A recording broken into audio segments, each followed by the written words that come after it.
Всем привет, вы на канале Польза.нет, меня зовут Саня, и здесь только быстрые обзоры и долгие стримы. Сегодня, вопреки всему, несмотря ни на что, я расскажу вам о OnePlus Nord 3. Практически о всех Нордах я рассказывал, не практически, а о всех. И, наверное, о всех OnePlus за последние 3 года. Что это такое, с чем это едят? 120 Гц экрана, Dimensity 9000, вроде бы неплохая память, очень крутой сенсор, который они обещали, Sony IMX890 в плане основной камеры, 4К 60 FPS на борту, и можно дальше рассказывать, что здесь Corning Gorilla Glass 5 версии, стекло с тыльной части. Можно рассказать, что здесь великолепная леофобка на заводской защитной пленке, с которой, разумеется, смартфон идет. Супер-мега минимальные рамки, реально неплохая яркость, 452 ppi, что не является читалкой, но близко к этому, то есть это тоже очень круто.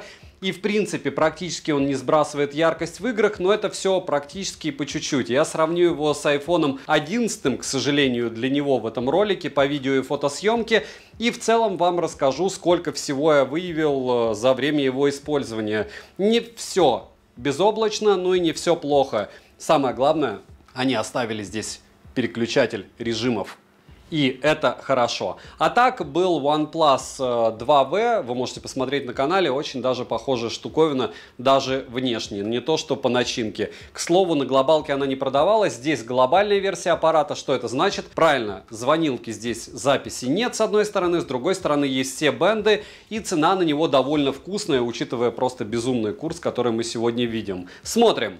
Распаковка. Поставляется данная модель в стандартной для линейки Нордов упаковке. Пакинг обыкновенный, но в комплекте мы в этот раз не имеем силиконовый чехол, что очень даже плохо, потому что смартфон крайне скользкий. Краткое руководство. Сам смартфон с наклеенной защитной пленкой, адаптер питания на 80 Вт, фирменный кабель для зарядки с USB-A на Type-C и ключ для извлечения прорезиненного слота по 2 нано-сим-карты. Русский язык, разумеется, на борту. Габариты смартфона 162 на 75 на 8 мм, вес 194 грамма. Розыгрыши моря, читаем описание, какие сейчас актуальны. Постоянно это 5 Mi Band 7 серии, разыгрывается за лайк, подписку и комментарий к любому видео ежемесячно. Не забудьте подписаться на телеграм-канал скидок, взаимопомощи и мой личный телеграм-канал. Там всегда много полезного. Подписывайтесь с колоколом, перейдем же к смартфону. Полетели. Приобрести Nord 3 можно в черной и зеленой расцветке. Во всяком случае, зеленую обещали, но пока в продаже я не видел. Дизайн смартфона такой же, как и у OnePlus Nord SE 3 Lite, как и у OnePlus Ace 2V и даже как у Asus Zenfone 9. Но в отличие от второй линейки, третья по мне выглядит более интересно и стильно. Рамка выполнена из пластмассы, а тыльная часть глянцевая, из стекла с матовым покрытием, напоминающим Soft Touch. Качество материалов хорошее, смартфон в руке лежит комфортно и пользоваться одной рукой удобно. Грани не натирают, но он безумно скользкий, повторяюсь. Смартфон довольно легкий и не габаритный. На корпусе расположили кнопку питания, качели регулировки громкости, переключатель режимов OnePlus Alert Slider, разъем USB Type-C OTG версии 2.0, далее есть микрофоны, двойные стереодинамики с поддержкой Dolby Atmos. И пусть звучание неплохое, но по ощущениям это полуторка. То есть у нас идет по звуку перекос в нижний динамик. Bluetooth кодеков на борту более чем достаточно, вибромотор тактильно приятный и, разумеется, настраиваемый. И порт на борту, а вот мини-джека не завезли. И это плохо. Летим дальше. Установлен здесь AMOLED-дисплей на 6,74 дюйма с разрешением 2772 на 1240 пикселей. Экран покрыт стеклом Asahi Glass. К слову, мне очень понравилось олеофобное покрытие у защитной пленки, но не понравился огромный вырез под фронталку. Вы его и так видите. Рамки небольшие, как и подбородок, за что плюс, как и за то, что экран плоский. Соотношение сторон 20,1 к 9. Соотношение экрана к корпусу 93,5%. Глубина цвета 10 бит, цветовой охват 100% sRGB и DCI-P3. А также есть поддержка HDR10+. Плотность пикселей 451 ppi, почти до читалки дошли по плотности. Пиковая яркость 1450 нит, что даже очень хорошо в солнечный день. Пользоваться смартфоном можно без проблем. Я 1,5 часа использовал его как навигатор под палящим солнцем. При плюс 36, я вам скажу, он вывез. По ощущениям, он яркость не сбрасывал. Автоматическая регулировка яркости работает быстро и корректно, но вот с максимальной яркостью она здесь меньше, чем у некоторых поковских смартфонов. Но мы не будем о грустном. Частота обновления Разрешение экрана максимум 120 Гц с адаптивным режимом от 40 до 120 Гц. Тач на 1000 Гц. В играх экран показал себя в плане отклика хорошо. Мультитач на борту, и на 10 касаний экран откликается моментально. Показатели шима вы можете наблюдать на экране. Результат удручающий. Если говорить о экране в целом, он имеет отличную цветопередачу, он яркий в использовании и удобный. Разблокировать экран можно при помощи сканера отпечатков пальцев, внедренного в экран, и распознавания лиц. Плюс стандартными, разумеется, способами разблокировки. Распознавание лица срабатывает отлично, и под углом тоже. Внести биометрические данные можно только одного лица. Сканер отпечатков пальцев отрабатывает хорошо и быстро. Завести можно до 5 отпечатков пальцев. Ко всему один и тот же отпечаток завести нельзя. Теперь к плохому. Процессор здесь установлен MediaTek Dimensity 9000. С техпроцессом 4 нанометра с 8 ядрами. Максимальная частота которого 3,5 ГГц. Графический процессор ARM Mali G710MC10. Интерфейс версии 13.1 на базе Android 13 версии. Возможно, когда вы смотрите, уже версия повыше. Оперативная память LPDDR5X и на выбор 8 или 16 гигабайт. Может быть, будет еще версия с 12. Внутренняя память UFS 3.1 на 128 или 256 гигабайт. К слову, она не блещет скоростью по тестам. Имеется поддержка Wi-Fi 6 серии, поддержка 5G сетей, 4G сетей и ниже. Все бенды на борту. eSIM смартфон не поддерживает. Звучание во время разговора приемлемое. VO Wi-Fi на борту. Микрофон отрабатывает отлично, как и датчик приближения. Здесь проблем нет. Запись разговора в стоке, разумеется, отсутствует, потому что Oxygen — это глобальная версия. Bluetooth версии 5.3 NFC смартфон поддерживает. На данный момент можно установить MirPay для оплаты NFC модулем. Из навигации на борту GPS GLONASS Galileo BDS и QZSS. GPS-тест в городских условиях показывает точность в 1 метр, но, к слову, в плане навигатора он отработал хорошо. Он съел у меня за 1 час покатушек на ярком солнце около 16% заряда при использовании как GPS-навигатор. Емкость аккумулятора 5000 мАч. PCMark Nord 3 не проходит, что стандартно для смартфонов от OnePlus. Смартфон поддерживает быструю зарядку Super VOOC Endurance Edition на 80 Вт. Беспроводной зарядки нет, как и реверсивной. С 0 до сотки он у меня заряжается за 32 минуты. За 25 он зарядился на 80%. За 1 час просмотра видео на YouTube у меня по Wi-Fi уходит около 7% заряда. За 1 час в играх улетает в среднем, без всякого стриминга, PUBG на максимальной яркости 31%. И это много. Как он повел себя на Твиче, вы можете увидеть на лайв-канале. Смотрим. Перейдем же к тестам. Тротлинг-тест проходит стабильно. 310 гипсов минимально, максимально 348 гипсов, в среднем 339 гипсов на 100 потоках при 30 минутах. Geekbench 6 в сингл-коре 1112, в мультикоре 3294, 3D Mark показал Wildlife 7622, Wildlife Extreme 2376, Wildlife Stress Test 7753, Wildlife Extreme Stress Test 2368, Slingshot Extreme и Slingshot на максимуме. В Antutu выдал результат практически в 1 миллион, а именно в 920 тысяч попугаев. Storage Test показал не лучший для этого типа памяти, 51 тысяча, это мало прямым текстом. 45-минутный стресс-тест прошел он с результатом хуже среднего. Переходим к блоку камер. Основной сенсор Sony IMX890, что все хвалят все время, на 50 мегапикселей с апертурой 1.8, автофокусировкой, оптической стабилизацией. Далее сверхширик Sony IMX355 на 8 мегапикселей с углом обзора в 112 градусов, фокус фиксированный. Это плохо. Светосила, апертура 2.2. Последний сенсор — это макро, затычка на 2 мегапикселя. Запись видео доступна в максимальном разрешении с основного модуля 4К 60 FPS, фронтальный сенсор на 16 мегапикселей с фиксированным фокусом и электронной стабилизацией. Находится по центру верхней части экрана. Максимальное разрешение для съемки видео у него стандартное, 1080p 30 FPS. Короткие примеры вы сейчас увидите в сравнении с Яблоком 11. Так, 4К 60 FPS, все линзы протер, но мне кажется, что мне нужно на моем iPhone 11 поменять линзы все-таки. Вот так примерно вы сможете снимать днем, в теньке, движущиеся объекты на OnePlus троечку и iPhone 11. Почему с ним сравниваю? Потому что, во-первых, на него все еще прилетают обновления, посмотрите, когда он был выпущен. А во-вторых, вот, допустим, против солнца съемка. Наверное, в плане эталона они, конечно, делают вещи всегда, яблоки. Это не лучшая съемка, но вот смотрите, я, допустим, могу иксы делать X3 максимум здесь, а на Норде X3 вот так будет выглядеть, а максимум X10. Но кому нужен этот X10? Но если сравнивать с X3, вот так все. плюс на единичку. Ну и что касается фронталки, разумеется, у Яблока это 4К 60 FPS, у Норда, кстати, не такая плохая съемка, но опять же, когда я смотрю на экране смартфона. И снова помним, что здесь не 4К вы видите на Яблоке, а только 1080p. Потому что все идет, вот, смотрите, а в этом сценарии уже, ну, не знаю, логично, что OnePlus проигрывает, но засветы позади меня у Яблока, конечно, лютейшая. 4К 60 FPS на айфоне и на OnePlus, и что мне по-настоящему нравится, так это олеофобное покрытие на защитной пленке OnePlus. Напоминаю, что здесь прямые грани, играть прямо кайфово.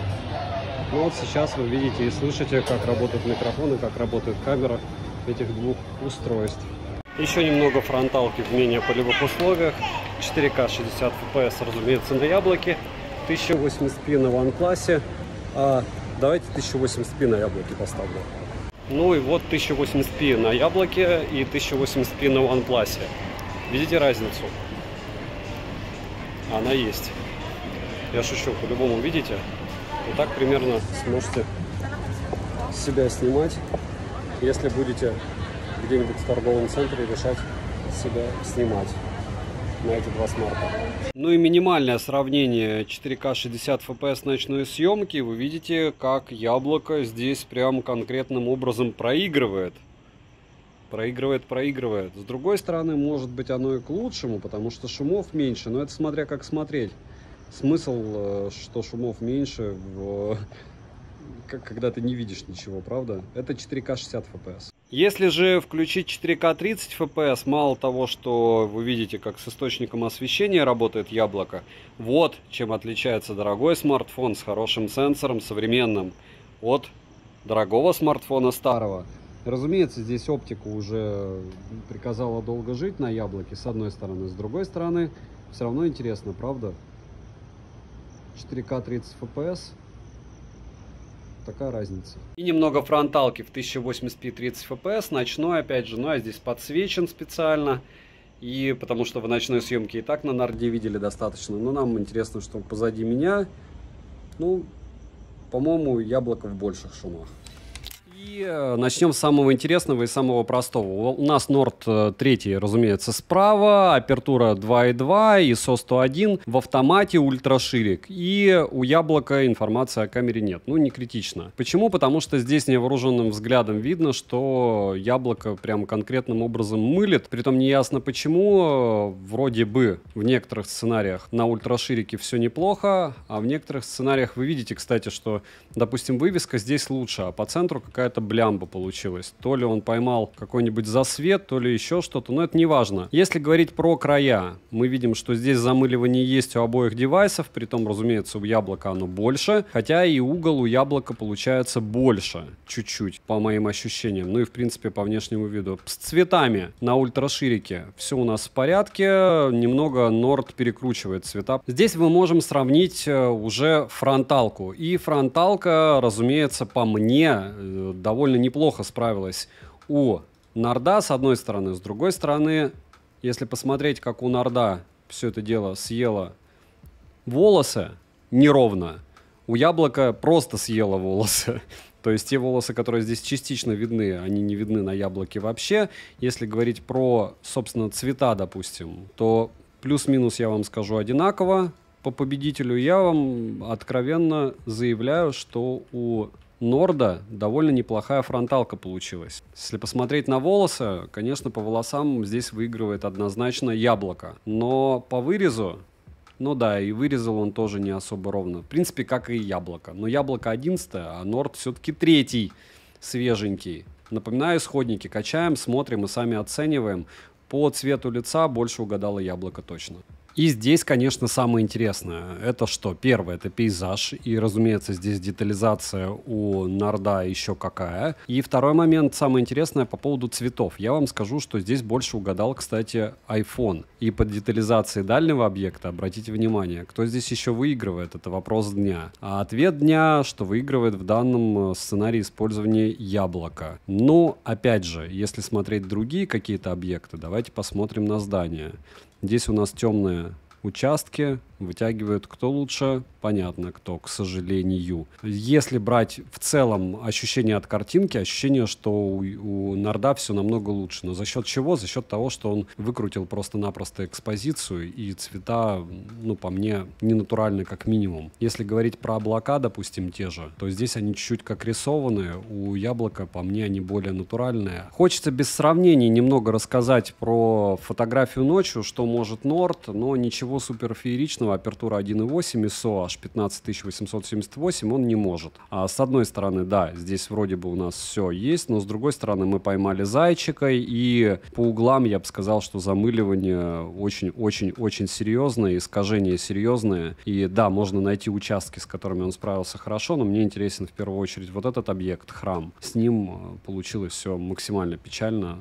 У кого лучше? Много у кого. Самсы, Яблоки. Опять же, насчет алгоритмов. Если брать портреты, ладно, там лицо он как-то не так вырезает чуть-чуть местами. Здесь темный участок, здесь темный. Здесь неестественно вырезал пальцы, хотя там сидел и долго упорно настраивал, чтобы удачная фотография получилась. Опять же, допускаю, да, что у меня плохо с настройкой. Но здесь он съел часть рубашки, здесь вообще непонятно что. В целом, неплохо, просто если не сравнивать с другими смартфонами.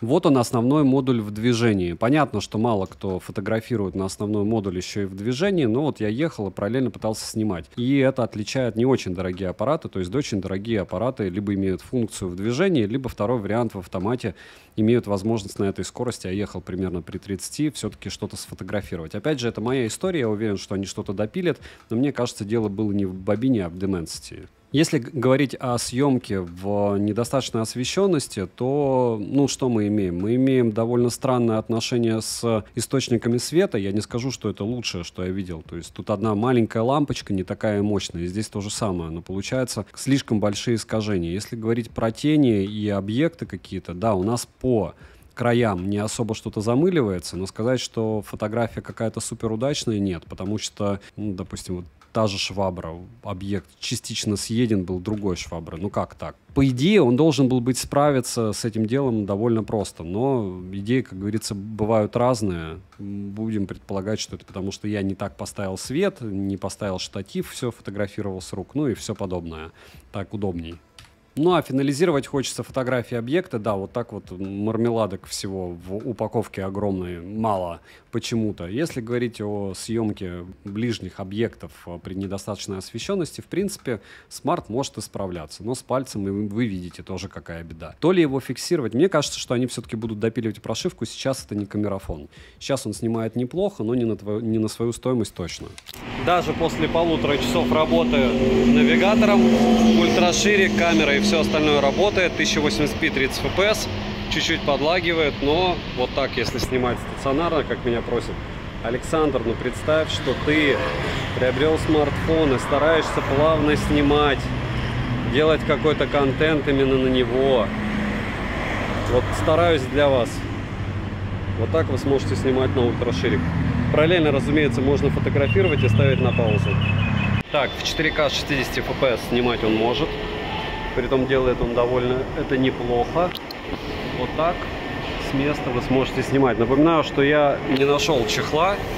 Смарт слегка скользкий, но держать его в то же время за гранью удобно, потому что грани не прорезиненная, но у грани поверхность такая, что она не скользит. А вот тыльная часть скользит конкретным образом. Если будете снимать, допустим, и увеличивать, пробуем. Максимум здесь X10. Пример работы фронталки, разумеется, 1080p, роллинг шаттера я не вижу. Это хорошо, как работают микро, вы слышите. Разумеется, здесь есть двухоконный режим с возможностью делать X2, но что с фронталкой вы сейчас видите. Позади меня, конечно, много солнца, но не так много, чтобы такой пересвет был. 4К 60 fps, как вы просили, стараюсь снимать качественно. Как будто со стабилизатора, но без стабилизатора. Я думаю, вы это видите по отражению, надеюсь. Если вы будете плавно снимать с двух рук, с этого смартфона, без, опять же, очень долго и упорно допиленной прошивки, потому что это прямо свеже, то будет примерно вот так. Свет рассеянный, неприятный. Но, по идее, смарт должен с ним справляться. Опять же, идеи бывают, как вы помните, разные. Вот так вы сможете снимать с двух рук на Nord 3. Прямых солнечных лучей нет. И та же история с фронталкой. Стараюсь снимать, как будто хочу, чтобы вам понравилась камера. Хотя это не важно, понравится или нет, это решать вам. Я стараюсь снимать так, чтобы казалось, что это дело потребно. Опять же, я не выбираю какие-то условия, при которых он не может снимать. Только изредка, но об этом всегда говорю. Роллинг шаттера, повторяюсь, я не вижу. На ультраширик. Плавно. Плавно. На ультраширик. 1080p, пример съемки в лифте, куда же без него. И что я могу сказать про это устройство? Что у меня вопрос к его стабильности процессора. Я думаю, не только у меня. Я очень сильно сомневаюсь, что это дело допилят. Ну а насколько вам нравится фото с него, видео и все остальное, решать, разумеется, вам. Если с чем-то сравню в этом ролике, то хорошо. Пока у меня есть идея. Но мне не кажется, что она вам понравится. Поэтому, может быть, я его отдельно буду делать. Хотя, без, мне кажется, сравнения неинтересно. Так, 4К 60 FPS, помним, что так делать нельзя. Съемка с одной руки в движении еще и ночью. Где-нибудь в течение минуты я вам расскажу, что это довольно интересный смартфон с точки зрения, наверное, попытки Dimensity сделать что-то полезное, добротное и стабильное. По мне, не особо у него получилось, но опять же, это смотря как смотреть. С другой стороны, если говорить по поводу съемки, вы сейчас практически все видите. Может быть, я сделаю еще 10-минутный обзор одним кадром, как я делаю на некоторые смартфоны выше, не знаю, среднего эшелона. Почему выше? Потому что в ценнике, в принципе, этот смарт, учитывая курс, как неприятно это говорить, но он, наверное, адекватный. Он не топовый, но он неплохой. И вот сейчас вы видите, насколько хорошо он может справляться с ночной съемкой в движении. Особо быстро я еду. Освещение не особо топовое, но его, в принципе, хватает для того, чтобы оценить, что, вот, допустим, со светом он не особо справляется. С тряской стабилизация справляется неплохо. Напоминаю, что дорога, разумеется, не идеальная.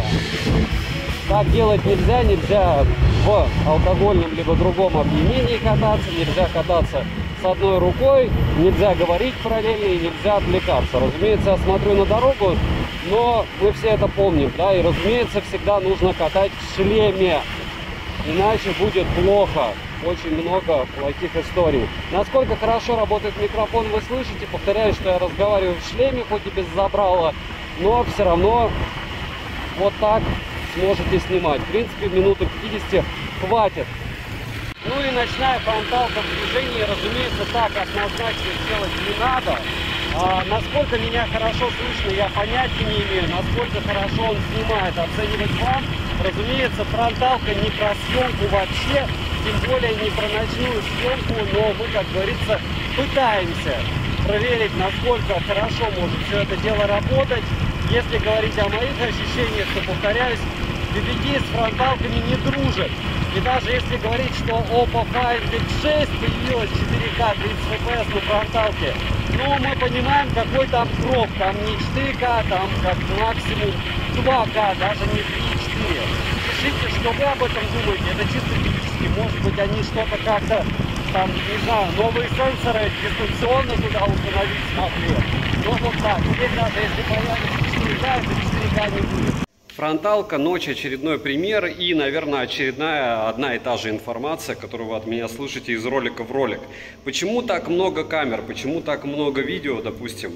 Сейчас я вам объясню. Смотрите, с фото довольно простая история. Если у тебя есть прямые руки и смартфон дороже 20 тысяч рублей, при правильной постановке ракурса, момента и всего остального ты получишь достойную съемку. Это, кстати, первая причина, то что при правильных руках, по большому счету, вот эти всякие Pixel 5 даже, помните, Pixel 6a, Pixel 7a выдает плюс-минус одну и ту же картинку, не говоря уже о всяких редмиках, которые тоже волшебно могут снимать при правильном свете, правильном, не знаю, там, если пейзаж, то в правильном времени суток. Опять же, все по-разному снимает, только ночью. Вот сейчас вы видите фронталку мракобесную. Почему? Потому что света нет никакого. А если говорить, что... Вот сейчас я подойду к свету. Друзья, а почему со светом все плохо снимает? Ну, расскажите мне, не знаю, какой-нибудь оператор, профессионал, кто снимает без света. Я вас спойлерну, все снимают со светом. То есть света всегда просто море. После этого уже идут маски, там, и т.д. и т.п. Без света никто не снимает. Никакие профессиональные камеры ни за миллионы долларов ничего у вас не вытянут вот из такого помещения. Будет плюс-минус все одинаково. Просто подсвечивать лицо надо. И помимо того, что подсвечивать лицо надо, необходимо еще что делать? Правильно, выбирать, там, не знаю, тональники наносить. Вот, допустим, мне там часто пишут, почему там выглядишь на 60, на 70, потому что для любой вида съемки нужно использовать там вот эти вот два вида тональников всего. Даже если по самому дешевому варианту, вы можете посмотреть, 1,5 года назад я пытался с этим играться, но меня это просто достало. И да, если вы не будете это дело использовать, плюс-минус вот так вы сможете себя снимать. И второй момент, вы за это чудо из разряда камер всегда переплачиваете. Как-то производителям нужно вам продавать все новые и новые устройства. Как? Рассказывать, какие волшебные камеры. Вот так фронталка у вас будет отрабатывать в ужасных условиях обстановки. Я понимаю, что из-за того, что я выгружаю подобное на YouTube, ролик меньше рекомендуется. Надеюсь на ваш лайк, комментарий, что Саня, давай продолжай, это компенсирует неудачи в плане качества видео. Потому что, еще раз повторяюсь, по этой причине многие не вставляют большое количество примеров съемки, потому что, как и со звуком, это очень сильно влияет на рекомендации потом. Напоминаю, что исходники фото, разумеется, в телеге моей личной. Вот смотрите, эксперимент 4К 60 FPS, как многие пишут. Саня, пожалуйста, показывай, что будет с другим видом разрешения. Сейчас увидите. Вот это уже 4К 30 FPS. Возможно, вам картинка нравится больше. И должна она больше нравиться, потому что должно быть все светлее. Но я как-то это, если честно, не вижу. Надеюсь, что вы увидите. Теперь 1080p 60 FPS. Те же там, не знаю, секунд 10. Кстати, все намного плавнее, во всяком случае, у меня на картинке. В разы. И вот она, светлая магия, 1080p 30 FPS. Ниже разрешение ставить не буду, но вот это уже, мне кажется, этого достаточно. И двухоконный режим ночью, вот X2 с основной камеры. Что я бы еще хотел добавить? Напоминаю, что не важно, какая здесь апертура, не важно, какие здесь сенсоры, важно, как это все дело отрабатывает и насколько вас удовлетворяет картинка на вашем источнике видео. То есть вы, если сейчас видите с YouTube или там скачиваю у меня с телеги личной файлы, фото, видео, и вам кажется, о, норм, все, можно не думать. А все остальное, циферки, по большому счету, это как с бенчмарками. Они могут быть не очень хорошие с точки зрения производительности, а вы играете. А в играх, не знаю, смартфон монстр. Хотя такое очень-очень-очень редко бывает. То же самое касается сенсоров. Если сенсоры топ, то и все остальное будет топом тоже. Единственное, я сейчас не вижу, что здесь можно менять окошечки, и это нехорошо в режиме реального времени, только иксы. Разумеется, можно всякие пузырики, X1, X2, но это все, я думаю, вы и так в курсе, а кружочек можно двигать. Ура! 1080p 60 FPS, самый стандартный тест, который обычно делаю в магазине, съемка с одной руки. Стараюсь все это делать плавно. И освещение, сами видите, какое. Не самое худшее, кстати, для съемки, хотя лучшим его, наверное, тоже не назвать. Вот так сможете снимать какие-нибудь диковинные штуковины для поедания.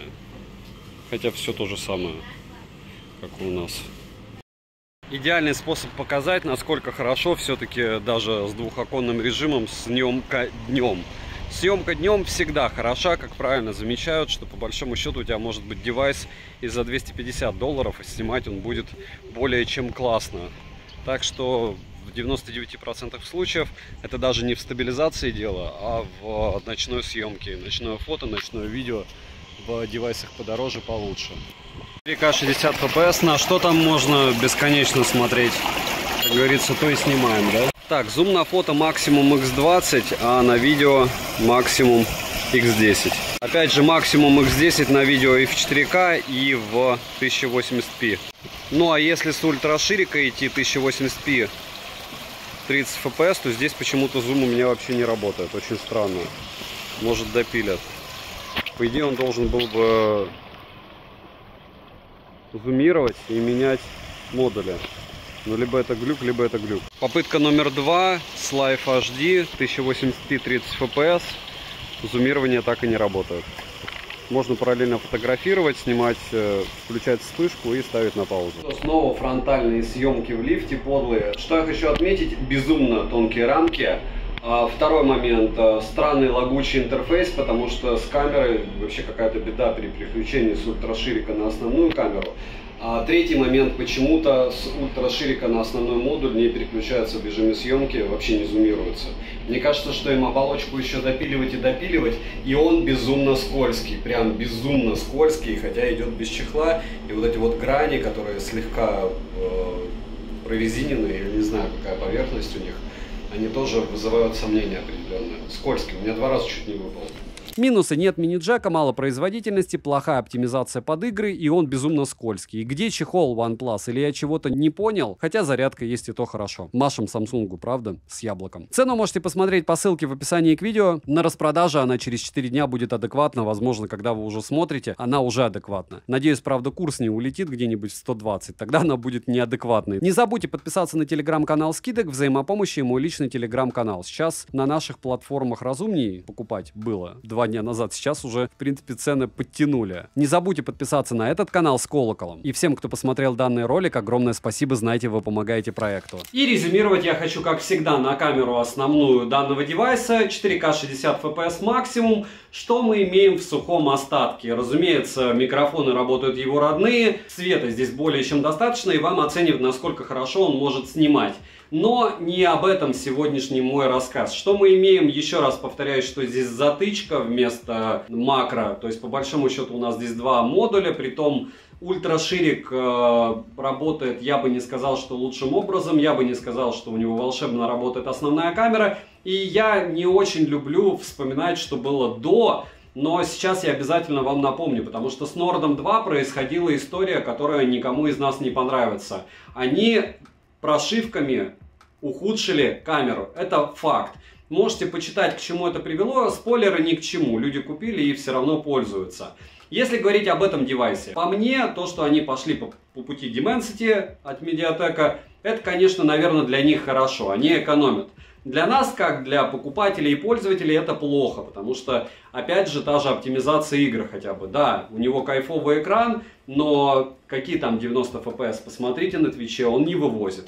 Если говорить о, допустим, тыльную часть сделали они с Corning Gorilla Glass 5, круто, но он скользкий, а чехол они не положили. Они хотят, чтобы его сразу раздолбали, и вроде бы там 2 вспышки, и вроде бы много всего, но мини-джека нет. И защита от влаги IP54 ни к селу, ни к городу. Ну хорошо, вы маленького дождика не будете бояться.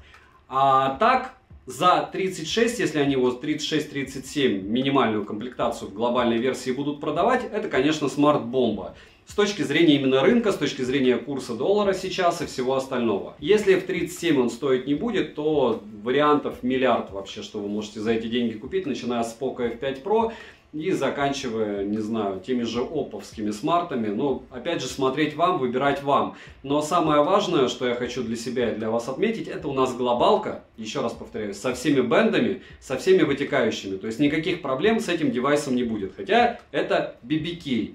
Если про игры, еще раз, мое мнение, он не про игры. Про все остальное зарядка и правда быстрая. 31 минута это хорошо. Даже для 80 ватт, неважно, что там на зарядке написано. Когда вы видите 240, это не значит, что он с 240 ваттами у вас будет постоянно заряжать. У него там пиковая будет 2 минуты и все. Все это дело я измерял. Здесь космический шим, это конкретный минус. Те, кто не может воспринимать аппараты, допустим, от Samsung из-за шима, здесь точно не про вас девайс. И из таких лютых минусов, наверное, все. То есть для меня минус в стабильности работы процессора, но кто покупает Dimensity, те знают, они очень любят говорить, а вот у нас мощность, но с другой стороны, вот она Dimensity, посмотрите, как она задушила просто внутреннюю память. То есть скорость внутренней памяти, она минимальна для этого типа памяти. В том же Antutu он показывает не космические результаты. Так что от меня девайс сюда. Не забудьте подписаться на канал с колоколом, написать в комментах, что еще купить на обзор. Посмотрите на Твиче, как я его гонял. Скорее всего, еще сделаю 10-минутный обзор одним кадром, чтобы вы посмотрели, как у него работает камера с оптической стабилизацией и всем остальным. Ничего вау, супер-мега эффекта нет с одной стороны. С другой стороны, аппараты правда достойные, правда интересные. И рекомендовать я его за те деньги, за которые они сейчас его спойлерят, могу. Девайсу, повторяюсь, да. Добра и удачи вам, дорогие друзья.